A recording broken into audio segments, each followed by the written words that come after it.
And at the center of all three of these fears, failure, success, judgment, is the feeling of I'm not enough. That's the center of all three of these. And when we can learn to figure out how to go back and see the scenarios and stories that told us we are not enough, and we can actually learn to mend those and heal those memories, and instead, like Viktor Frankl said, create meaning from those memories so that we can use them as a superpower as opposed to being powerless. Right. That's when we can really be authentic in our movement towards our meaningful mission. Hey, it's Brendon. Welcome to Motivation with Brendon Burchard, and I have an unbelievable book recommendation for you today and interview with the great Lewis Howes. You know him as the host of the School of Greatness podcast, a podcast I recommend to everybody, and he has a new book out called The Greatness Mindset. And here's why you're gonna love this interview. Right now, as I'm filming this to you, Lewis and I are at a multi-day event that I'm hosting for a lot of the sort of the bigger names in the influencer creator industry. And what's special about it is most of them have been friends for a really long time. And I've gotten to really see and experience them grow into greatness. You know, many of them, no one knew who they were, and now they reach millions, well, collectively hundreds of millions of people every week. And so an incredibly influential group. And I've seen Lewis evolve so much over the last decade. We've been friends for a really long time. And what I love about what he has done with this book is he's approached greatness in a very counterintuitive way, so much about how you heal and how you deal with your fears and how you choose to show up for others. I think it will surprise you. I think you will learn a lot about Lewis when you see him and all the success, and he's a big guy, you make assumptions about him, and then you're going to see his heart on full display today in this interview. Enjoy this unbelievable interview with Lewis Howes, the author of the new book, The Greatness Mindset. Hey everybody, it's Brendon, and I'm here with Lewis Howes, author of the new book, The Greatness Mindset. We've been jamming. It's early morning. It's Napa, California. We had a dramatic night last night with a bunch of friends. We're here doing a mastermind, and I'm blessed to have you here, my friend. Yeah, man. Thanks for having me. Every time, Oh, I appreciate you, man. Every time we get together, it's a good time and great friendship. We learn from each other, and I'm just so blessed to have you here. I'm grateful for you, man. I wanna kick it off with you and just appreciate you for how generous you are. I've said this many times over the last few days, but you know, I think your audience knows this, how giving you are, because you give free content for the last 14 years, like every week consistently, and you just say, how can I give my best stuff? But you really give to your friends and your community in the industry as well in a big way, you know, putting together an entire event. There's 30 something of us here, paying for everything, taking care of us. So I just really appreciate you bringing us together and being a connector. And I think one of the things about business and really life that I've learned from you is the power of supporting people and accomplishing their goals, the power of helping people get clarity, helping people create connections, supporting and elevating people into accomplishing what they want. And it's interesting because yesterday we did, you know, a roundtable, and you did an amazing job teaching us a framework about business and life. And then also a bunch of people went around and shared what they're up to, what they're excited about, what they're grateful for, and their biggest challenge. And you do a beautiful job just facilitating. But the interesting thing is, there were a lot of people who had accomplished a lot of things. And I'm not here to call anyone out, but I was just noticing that a lot of people are trying new things. They've accomplished a lot. They're in a kind of new season after COVID, trying to figure out what they want to do next. What is their new identity? What are they stepping into? Does the old them work for the future vision they have for their life? And I was sitting next to our friend Dean Graziosi, who's a master at a lot of this stuff too. And he was just dropping gems on kind of giving people feedback. And I kept opening a page from my book to Martha, my girlfriend, next to me on probably 4 or 5 different scenarios of people being so unclear of their dreams. They were accomplished, successful individuals who are all talented, but they weren't clear on exactly what they wanted. And I wanted to make a distinction of something that I've learned over the last 15, 20 years of experience from sports into the business world and building personal brand. I was really good at creating goals and dreams and accomplishing them in sports and then in business for the first, I guess, 10 years of business. But there was always something missing. It was like I was 80% of the way figuring it out. Yeah. Where I was able to accomplish goals. Yep. I didn't have the fear of taking action and, putting myself out there.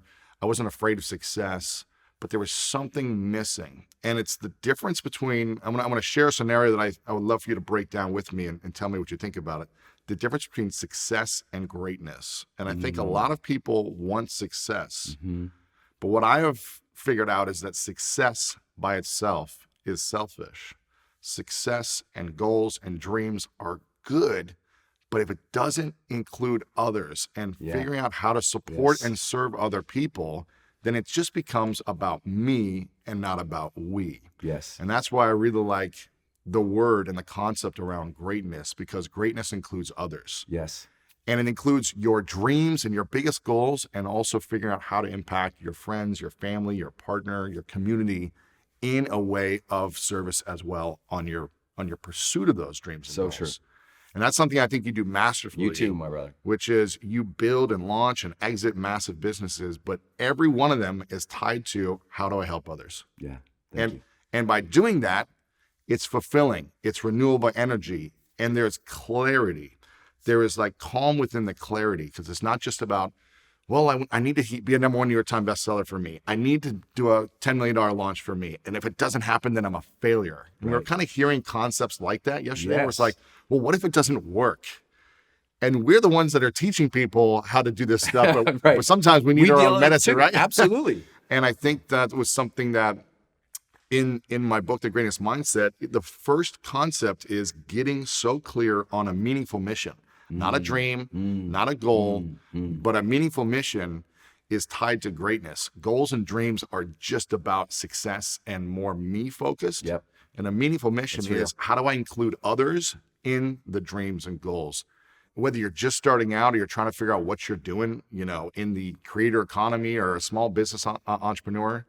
But I just want to let people know, listening and watching, that the biggest entrepreneurs and creators, some of them, are in transition and trying to figure out their next meaningful mission as well. Doubt is there. And so you're not alone wherever you are listening right now. I love that. But getting clear on that is start. key, because even if you're creating and making money and launching, there's something that's not going to feel enough inside of you, or you might still be doubting yourself if there's not a clear, meaningful mission. So I just think that's the foundation for whatever anyone's trying to do around strategy for launching or creating a book or a podcast or building your business. It's got to be clear about we, not just me. I love that. The first thing that comes to my mind when I hear you say that I want everyone to appreciate. I mean, this group reaches a tremendous number of people. Yes. And what's beautiful about them as we go around and we share our vulnerabilities is yesterday almost everything was built upon, and it will always be for all of us, this, I want to do these things, but I have doubt. Yes. I'm scared it won't work. And we also heard, I'm scared I can't handle it. I'm scared if I fail again. And these are mindset. This is mindset. As we go around, no one was like, I can't figure out WordPress.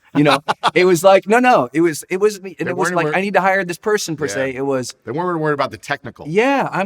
You know what? I'm having some doubts here. And the difference between, I really believe, success and people who are unsuccessful or have unsuccessful patterns, what's happening for them is they have the doubt and then they stop. And what this group will do is they'll have the doubt, but they'll explore it. They'll allow it. They'll be okay with it. Doubt is okay. Doubt is a signal to learn. And in this group, it's a signal to say, hey, I'm not sure. What do you guys think? And I think it's in that social sharing when we have doubt or fear that is incredible. But most people can't do that in their lives because their mindset is, if I share vulnerability, I'm going to get judgment. They're going to reject me. I'm going to shut down.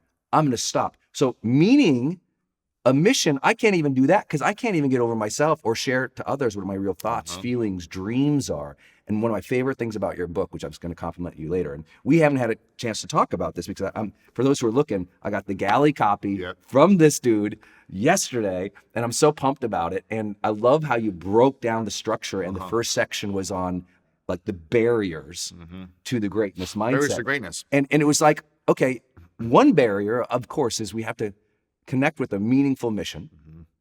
But I also love that you started with fear, judgment, because the reality is most people are holding themselves back from even expressing what they want, let alone finding it. So how do you, for people hearing like, wait, you guys get together and you all share like what you're afraid of, what's not working, where you're insufficient. For those who hear that and they're like, I would never share where I feel like I'm not enough. I would never share, because I think even us in our early friendship, right? It was like we were at stages of our career where we were like, we're just trying to build. Yep. And so there was a guardedness there, not in a negative way. It's just, I think, over friendships, magic about a friendship is that drops down over a period of time in every friendship, right? Yeah. And somehow we find that. And somehow this group's find that. So for the one person's listening who are like, I'm a competitive person. I can't tell everybody. My friends will make fun of me. My parents will reject me. How do you even get into the greatness mindset when you're terrified to share what your real dream or thought even is? Two things there. Number one, the first 30 years of my life was about competition, and it only got me so far. It was about winning. It was about being right. It was about doing whatever it took to prove people wrong. And it got me external results of success. Yes. In terms of sports, business, etc. Up until 30, I looked successful on the outside, but I felt insignificant and unsuccessful and not enough on the inside. And it's been a 10-year journey now. Literally, it'll be 10-year anniversary of the podcast, The School of Greatness, in about a week or two.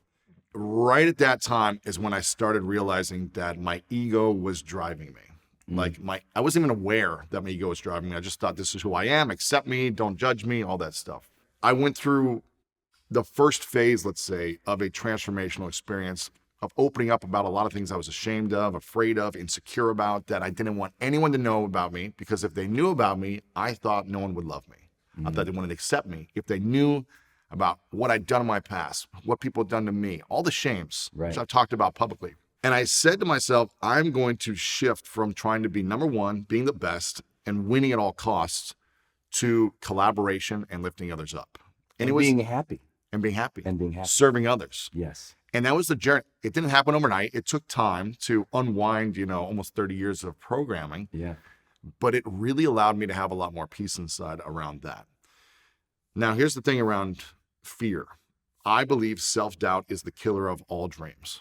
I think self-doubt is what ruins people's lives. And my intention and vision is to give people the tools to overcome the doubt within themselves, so they can authentically live a life that they desire.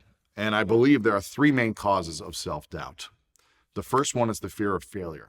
And a lot of people are afraid to fail, period. If you ask a room of 1,000 people, how many of you have ever been afraid to fail?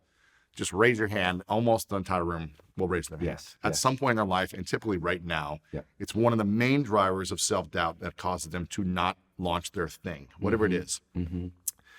As an athlete growing up, I knew that failure was the path to success, and success was what I wanted. Right. Failure was testing, iterating, learning. It was practice. Falling on your face, getting skill, practice. It was practice. Yeah, I love it. And the coaches that I had really said, this is just feedback. It's information telling you what's not working, and we're going to work on how to get there. Yeah. So it wasn't like a bad thing when I would drop a pass. I didn't like it. I wanted to improve, but it allowed me to focus on how to get better. So I was never afraid of failure.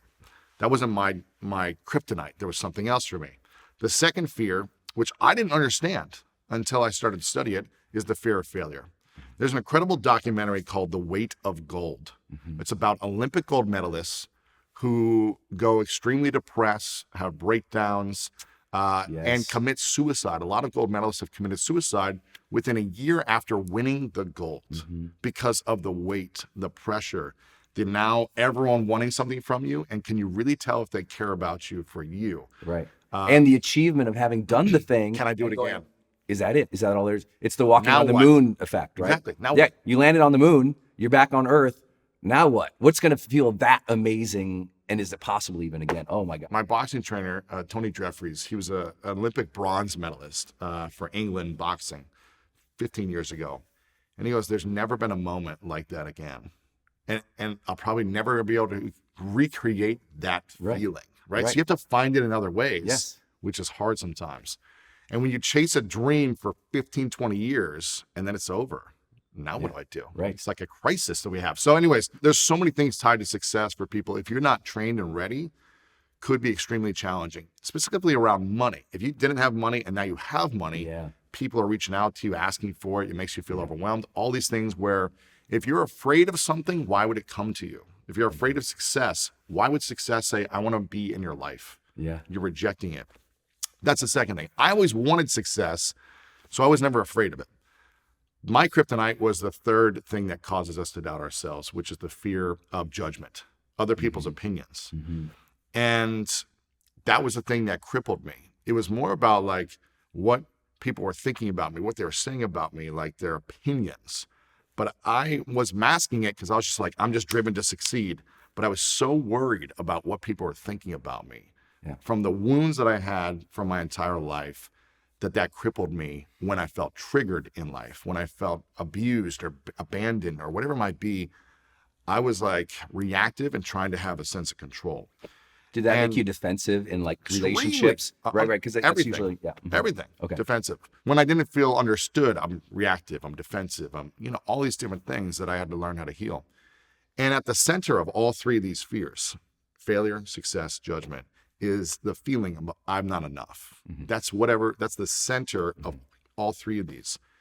And when we can learn to figure out how to go back and see the scenarios and stories that told us we are not enough, and we can actually learn to mend those and heal those memories, and instead, like Viktor Frankl said, create meaning from those memories so that we can use them as a superpower as opposed to being powerless. Right. That's when we can really be authentic in our movement towards our meaningful mission. Beautiful. And we can understand that, hey, I may not be perfect in all these ways, and I may still need to learn skills, and I may have a little fears here and there, but I know that I accept and love myself. And it's a constant practice to stay in that state. It doesn't just happen overnight and then you're love and accept yourself fully. I'm practicing it continually so I can stay in a peaceful state. And I break down how to understand and figure out what trigger is for you, what holds you back in the book. But I think when we can start to break this down and understand it, we can have more peace towards just day-to-day life and not be as overwhelmed. And I think that's the key. I think you did a great job in the book about this idea that we all believe that someone has a perfect mindset. And I think the unfortunate popularity of the term is that mindset. And it's not. It's like mind practice. Yes. Right. It's application. And I mean, I really got that vibe, including last night, kind of just drilling through. It's like, oh, this is an ongoing thing, right? It's like you might find a meaningful mission, but you better connect with that every day, right? You might be in love, maybe you had the wedding, but you got to connect with that love, generate that love, and experience that love in presence each day, because your mindset and your thoughts, your feelings, your emotions, these things will crash through like waves, and you're the only one who's going to reorient or assign meaning. To your point earlier of like, if you look back at the past, putting meaning on it, not just like accepting what meaning was when you were a child, integrating it. That's it. That's the key word. Integration. Integration of that. And then finding that practice each day of like, okay, integrating what are my real goals, thoughts, feelings, dreams, my meaningful mission. Why is that important to me? How do I move forward? Because, I talk about motivation all the time. And a lot of people say, oh, motivation doesn't matter. I'm like, tell me what does. Discipline. Well, you're not disciplined unless you're motivated. You have to have motivation to do. They're not separate. Most people think there's all these separations. And it's like, well, if you're disciplined, you have the impulse to do it. You're going to energize yourself to go do the discipline. Even if you don't, motivation doesn't mean you want to. Right. It means you can drive yourself to. Yeah. And so I would love to think of it like, as these guys always listen for distinctions there, like, what is for you when you have that meaningful mindset? Because I think a lot of people have that sense of, I have a mission, I have some goals, but I can't motivate myself. My mindset, maybe I've dealt with some fears. Maybe rejection, you're right, is my thing. So how do I do it anyway? Like, you know what I mean? How do you get into that mindset of that, take the action anyway, even though those things are there? if you don't feel like you're being able to take action, then I don't feel like you've truly faced it. If you don't have the peace of mind to take action, then there's still something holding you back. There's still one of these fears somewhere that you haven't addressed that's holding you back from actually putting yourself out there. So good. For Right me, on, dude. Right on. When I was afraid to step out into the field, football, basketball game or whatever, because we were playing a big team, a state champion, and I was thinking, I'm not ready. I'm afraid. These guys are much better than us. Can we win? What if I embarrass myself? What if we get humiliated? What if I don't score a point? All these what ifs. That's killing your motivation. Right? Kill motivation. Yeah. It'd be very hard to do it on my own to go out there and perform. Oh, nice. I need great coaches. I need great accountability. I need a great team around me. Mm-hmm. And that's the key. I never had it on my own. Jordan, Kobe, all these, LeBron, they don't do it on their own. On their journey to the top, they have team and coaches and mentors that get them there. When they're at the top, as you know, that's when everyone starts calling you. When they're at the top of their game in music and business and sports, they call you because they say, how do I perform even greater now? Yeah. How do I sustain this? Mm-hmm. Because getting here is one thing. Staying there and keeping the elevation when all the pressure is on me is another level. So we need to call Brendon Burchard. That's what they do. They call you. That's always what I've done. I've known from an early age of just playing sports that I look up to people I respect. I look up to you. I look up to guys like Ed Milet, Dean Graziosi, Randy and Ethan and all these guys in here who have had seasons beyond me, who have been there and done that. And I reach out when I need advice, when I need support, when I need accountability, when I'm like, I'm a little doubting this because I've never done it. Yes. Never done That's something. normal to doubt something you've never done before. Exactly. And people can't sit with that. And I just think you don't have to pay for coaching or pay for mentorship, but I think finding people in your life that can support you when you're doubting yourself, that you respect, that you trust, that always gave me the courage in sports. It gives me the courage in relationship. I have a therapy coach that I work with every 2 weeks, and things are great. It's not like something's bad. Right. I just want to keep getting better. Yeah. So I keep leaning and investing in these different areas of my life. So I love where you went with that. I love where you went with that. Because for those who are listening, that question of, how do you motivate yourself when you don't want to do it? Or I've got these fears or these doubts. First, that's entirely normal. Lewis Howes feels that. Yeah. The difference is Lewis Howes goes, okay, I'm feeling that. Let me get a coach. Let me reach out to people. Let me find a team. Let me ask questions. Here's You're the really thing. good at that. Here's the funny thing. We were in a text thread this morning. I'm not going to say what happened, but there was a text thread this morning where one of our friends went through something last night that was scary and uncomfortable for them. Everything was fine. This morning, they were saying everything was fine. And someone replied in the text. I'm not sure if you saw this. It was like 20 minutes ago.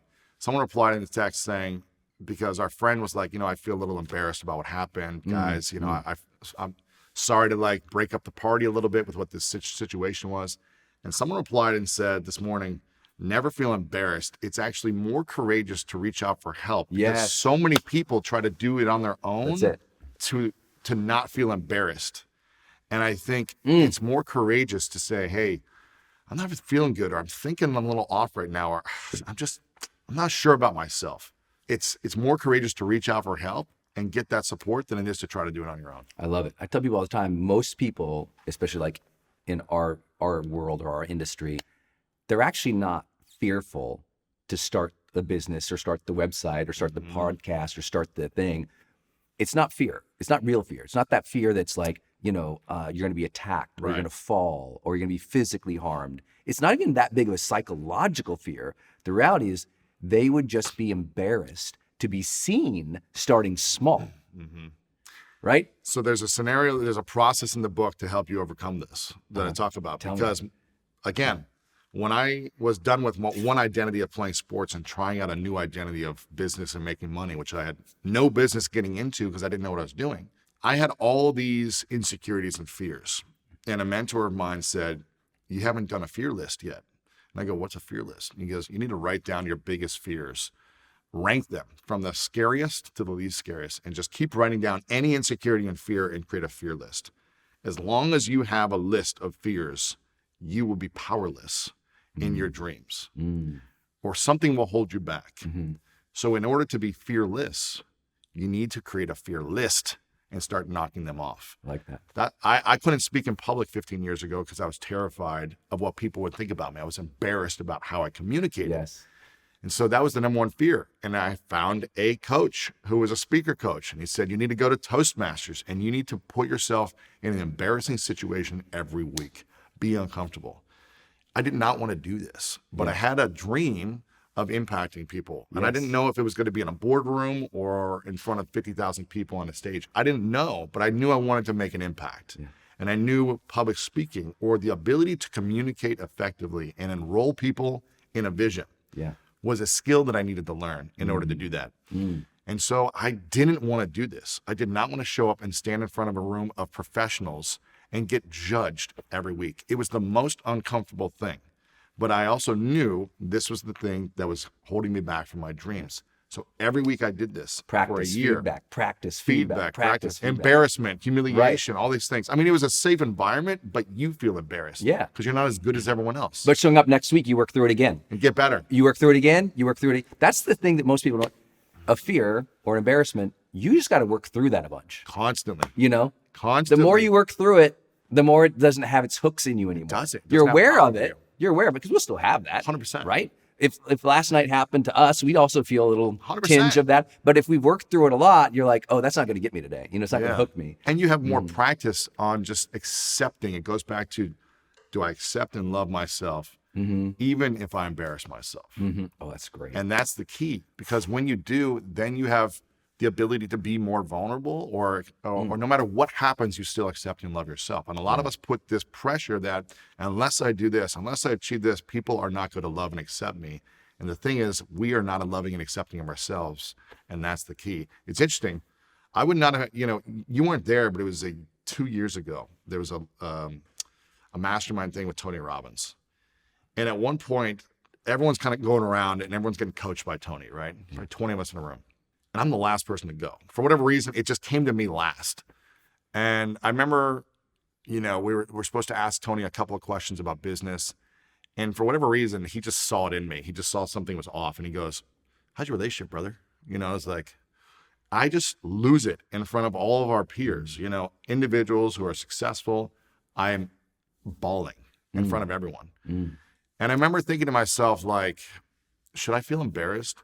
Or is this exactly what I need? I need practice, actually allowing myself to be vulnerable in front of other high achievers, other peers in this, and someone I respect. And with a coach, absolutely. With Tony, and not masking it. And it was interesting because, it wasn't an enjoyable moment necessarily to like be vulnerable and crying and be like a mess in front of people. But I know it's exactly what I needed. Yeah. It was uncomfortable, but it was needed. Yes. And here's a powerful thing. I love that. Uncomfortable, but needed. And here's the powerful thing. Later that night, we're going to dinner and stuff. And one by one, the people in the room that I didn't really know that well, there were some people that I didn't know. They were coming up to me and they were like, thank you so much, like for how you were opening up. I kind of thought one thing about you, and I had no clue that you were this like vulnerable and this open and this. You didn't have I would never have the courage to do that in front of Tony, and just kind of like allowing yourself to be seen for who you are as opposed to masking who you're not is a powerful thing too. Right. I think that's really hard. You wrote another great book, The Mask of Masculinity, and how often we've been taught to hold back the feeling or put the mask up or create that barrier there. And then that big breakthrough when, hey, here's what happened to me. Hey, here's how I'm feeling. Right. Hey, here's where I need help. It's just like, it's such a level of personal freedom. When that happens, it's like the great unlock. 'Cause I wrote about that in the Motivation Manifesto too. It's like, that's what we all want, is a sense of personal freedom, to be who we really are, to pursue things we really care about without the constrictions of our own fears and other people's judgments. Exactly. And that's what you're getting at. Like that moment of freedom when you can express feeling, or I'm sure people listening or watching, they can remember that moment when they finally expressed love. I can remember when I told Denise that I love her. I remember the dinner table. I remember where we were at. I remember the setting. I remember the music, everything. When we'd been together for some time, and I finally said, wow. I told her I love her. And, she burst into tears. I burst into tears. It's a beautiful moment because for me, I hadn't said that to a woman in a very long time. And so it was a very big deal for me. And later that night, I felt so fulfilled in bed. I'm like, I said this. Yeah. Okay, it's here. It's beautiful. You know what I mean? It's like, cry, Yeah, let it go, tell them you love them, don't hold it back, kind of thing. Because I think that is the grand barrier of greatness, is overcoming all those things that you hold back, and you hold back. And actually, the funny thing is, people think they hold back for self-protection, and yet when they hold back, they actually know it makes them miserable too. That's true. So when you hold back, it makes you suffer more, and yet you keep doing it. And so it's a really compelling thing. If you don't break that barrier, which is why I love how you structured the book, because if you don't break that barrier, that idea that you will selflessly serve others, you can't, because you're in your own head, and you're actually making yourself suffer more. And it's almost like when you achieve a little bit more personal freedom, you can see other people again. Yes. You can reveal yourself again. You can have this sense of beauty and meaning and joy in life, not just success, is like what you were talking about, which I love how you said it. There's a difference here. You know, a lot of successful people that are still unfulfilled and happy and feel loved. 100%. That make a lot of money or have the accolades, but they come to you because they're like, what's wrong with me? And it's because really they don't have peace about who they are. Yep. Something is not enough. Yep. And they don't accept who they are, whatever that is inside of them. And so that's why for me, it's been an ongoing journey of healing and finding meaning from all the things that I was ashamed of, afraid of, insecure about, and bringing it to the now and being at peace with all those parts of me that are ugly and, that you don't enjoy about yourself, that you feel shame and insecurity around, and just saying, you know what, it's okay. I love all those parts. I find meaning in them. And here's the vision I have moving forward of who I want to be now and in the future. And let me work towards it. And I love it. And I love it because when you can do that for yourself, you actually start seeing others, which I think is what gives you the connection, the desire to want to serve others. You recognize empathetically, like, oh, these people are like me. These people I should help. I should serve. Like when you recognize your own wounds or feel your own wounds or your own pains, and that pain turns into a purpose or a mission or a cause, I think that's so important. And for those who are listening and like are well read up on this, like all spiritual texts, the Bhagavad Gita, all contemporary leadership, Greenleaf servant leadership, most of every spiritual text, whether it's the Bible or Quran or whatever, it is about a sense of reaching out to that selfless service of other people. And that is itself a demonstration of love. And that is something that gives us happiness. I think a lot of people relate with that and they get that. And then, okay, Brendon, I'm feeling good about myself today. I have my coffee. I'm not even my self-worth concerns and everything. I want to be great today, Lewis. So, okay, they feel good. And they actually, they're in a good place today. Yeah. And they want to be great today. How do you be great daily? Because I love how you talk about this, especially on the School of Greatness podcast, which I recommend it for everybody all the time. So please make sure you listen to this. Lewis is one of the best interviewers in personal development of all time. Thank you.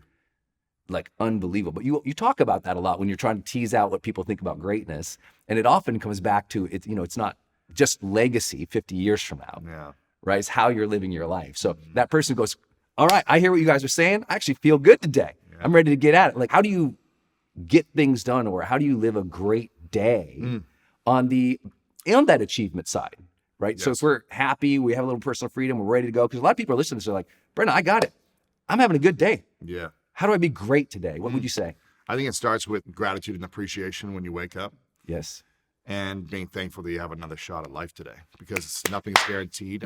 I think it's 180,000 people in the world die every day. I think that's kind of the average. 180,000 die every day. You woke up. You're not one of them.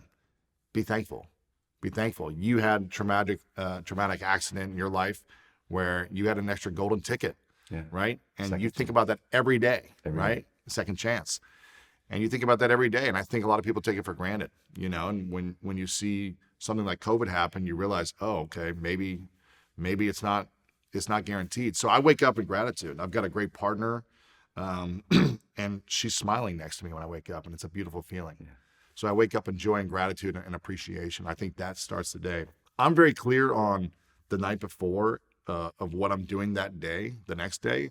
So I have a clear game plan, and I talk about the greatness game plan. Yes. And for me, it's Lisa, yesterday, Lisa Billieu was talking about, like, if it's not scheduled, it's not going to get done. And so I'm just so clear on my meaningful mission, which is to serve 100 million lives every single week to help them improve the quality of their life. Done. I'm clear. So I fill my schedule up for my health, in the morning, because if I have my health, then I have more energy to take on the mission. So I love myself first. I appreciate myself first. What we appreciate appreciates in value. What we depreciate or discount or criticize goes down in value. Love that. So I speak kindly to myself. I act in a healthy way in accordance to my vision to myself with my workouts, with my nutrition. I take care of me first. Then I have my schedule, and I just do the things that are in full alignment with reaching that vision. Yes. And I say no to a lot of other stuff. I wasn't always this way. I used to say yes to everything. Me I try too. all this stuff, and I'm going to Yeah. do this and that and that. Especially if you're a giver. 100%. You know, that's the problem when you're a giver. Yeah, Yes. I'll talk to anyone. I'll do whatever you want. And then you're like, I'm drained and exhausted, and I'm actually not accomplishing anything. And I have no boundaries, and all their boundaries Exactly. became my boundaries Exactly. and my agendas, and all of a sudden. And I'm a people pleaser because I still doubt myself and all these things, Yeah. right? And so I just, I think with wisdom and experience and making tons of mistakes in my life, I started to learn the hard way over and over that I just got to focus on my mission and have really quality relationships and make sure I get good sleep. And so it's kind of just rinse and repeat, in that phase. Now, I also have creativity and adventure and travel and things like that in my life. I'm not just like a robot. Yeah, Right. yeah. So it's creating a rich, abundant life of what I want, but I schedule a lot of it. So Almost good. all of it. So good. I schedule my workouts. I schedule my meetings. I schedule everything. And I allow myself to feel at peace with it all. And I think that's been the process. That's so huge. I also go to sleep with gratitude. Me and Martha every night, what are 3 things you're grateful for? And I say those things. And it allows me to just reflect on the day. So it's trying to have a whole complete solid day and just repeating that over and over. You know what I've loved in being friends and watching your evolution, which you talk about so publicly and, on everything that I've sensed was at this event, I said, how's it going? And you said, I'm full in my heart and at peace because in your relationship, Yeah, it's amazing. there's greatness in your relationship. And I think that has been a secret of a lot of people in that room. We heard the other day of someone saying, hey, if your home front is secure, you're way more likely to make bold bets and take risks, and I think it also makes so much joy, but greatness in a relationship, because a lot of people think, oh, greatness, mindset. It's again, they go back to achievement, but notice what we talked about. We talked about healing. Now we're talking about relationships, right? You heal, you get your relationships right. The greatness journey is so much easier. And I think about greatness and the calendaring thing you're talking about. Like, I want to have a great relationship with my wife. Yes. So at the beginning of the year, we try to sit down and schedule, what are our 4 big trips we're going to take this year? That's cool. What are the little trips, side trips, we're going to go to this city or that city? What time are we going to take away from each other? So I'll go take a boys trip, or she'll go out with the ladies, right? When are we going to go see our families? But when we might go see our families separately, right? So we're building in like the rhythm of the year a little bit to be with each other deeply and also be separate and create that tension and that, that longing and that beauty. You've talked to so many people about relationships, and I think you've had such a great breakthrough with Martha and you guys. I love how you guys are together. What are some like tips for greatness in relationship that not necessarily in the book, not technical, like for you two, like has made this so amazing? Because watching you two together is like fills my heart. Like what was that, do you think? Well, I believe the greatest relationship we have is the one with ourselves. And it doesn't matter who you attract in your life if you don't have a great relationship with you internally. And for many years of my life, I was unconsciously abandoning myself. I was beating myself internally. I was abandoning myself. I was doing harm to me. And it didn't matter who I had in my life. I wasn't able to love me. So how could they love me and me receive it? And so first I had to mend the relationship with myself in order to have a great relationship with someone else. And again, that goes back to healing. That goes back to having a coach to support me in tools and techniques that I wasn't integrated into yet into my life. Maybe I knew conceptually or understood analytically, but I hadn't physically embodied the integration of practicing healing. And there was a shift inside my heart one day after about 5 months of ongoing emotional therapy coaching, where I had this pain consistently, kind of off and on for years of my life. And it literally like kind of like unlocked and disintegrated through my body. It was one of the weirdest things I've ever experienced. And I haven't felt this pain in my chest since. Wow. And that was about 2 years ago. And I would remember being like, what is this? And she goes, you're finally lifting the veil. There's been something that's been a film, a program, a guard that's been holding you back. And you're finally integrating your learning, your awakening, and it's allowing you to release the pain, the tension, the tightness, whatever it is that you were holding on to for so long. And I was kind of like, is this going to come back? I was like, I felt so much peace, like a sense of love, like light just entered my heart where there was pain and just disintegrated through my body. It was such a weird feeling. And I just said, I want to keep feeling this peace. So I said, I'm going to keep showing up. I'm going to keep practicing, keep integrating. And when I feel like a little off, I'm just going to go back and keep practicing and integrating. Mm-hmm. And it's not comfortable to sit in front of someone and be vulnerable for 2 hours. I spent 8 hours one Saturday with a coach, just going through and practicing and integrating. And I was like, this is not enjoyable to be on a Saturday to do this. When I can go to the beach, I can hang out with friends, I can watch TV, whatever it is. Got to work on yourself. But doing that consistently every 2 weeks for the last 2 years has been one of the most powerful experiences I've had with my own relationship to myself, which has allowed me to have a better and great relationship with others. Yes. And so I think that's the key. A lot of us, and I'm to blame for this for most of my life, where I wasn't willing to face myself. Maybe analytically I could, but I wasn't willing to face it emotionally fully. And that has been a game changer. And I'm not saying everyone needs therapy every 2 weeks or something like that, but I feel like whatever is holding you back, that's what you get to lean into. Mm-hmm. Whatever that might be. Consistently leaning into. I mean, that's what if I think of Lewis Howes, people ask, what's Lewis like? I'm like, listen, one thing you need to know about this guy, his heart is as big as he is. He's a big dude. He has a huge heart. Second, he's in this for the right reasons. Because in this industry, no one endures 10 years if they're not in it for the right reasons. They don't love it. Right. They get rich quick, or they do something, but even if they make it, or they are burned out. In 5 or 6 years, they're gone because their heart wasn't in it. Yeah. And I'm like, so his heart is huge. He's in it for the right reasons. And his consistency in everything he does is the most admirational thing, because it's so hard to be that consistent.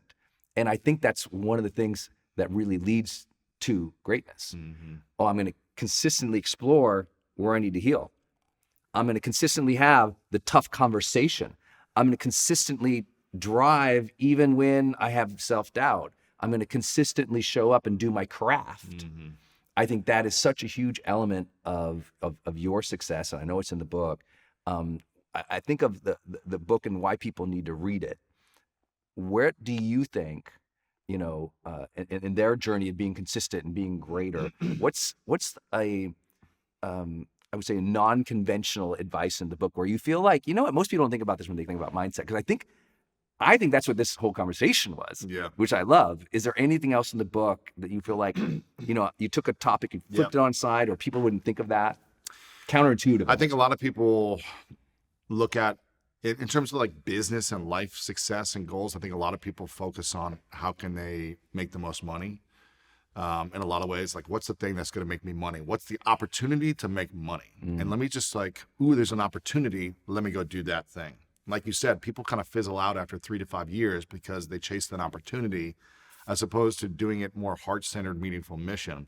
Some people don't know what to get into. They're just like, I'm not even sure what to get into. There's so many options. And I always talk about like getting clear on your passions and your powers. So the things that excite you, the things you're interested in, think about those things, and then think about the superpowers you have, creating a fear list and turning the things that make you feel powerless into superpowers by going all in on them.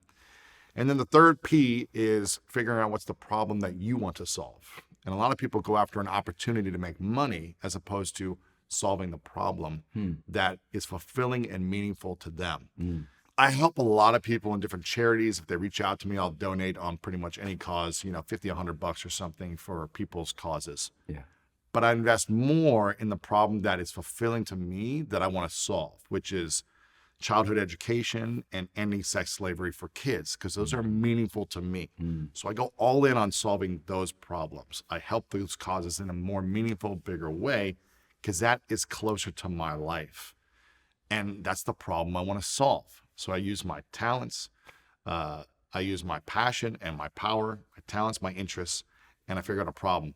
People in the kind of creator economy or the coaching consultant economy, my friend Rory Vaden said this to me one time. He said, you are perfectly positioned to help the person you once were.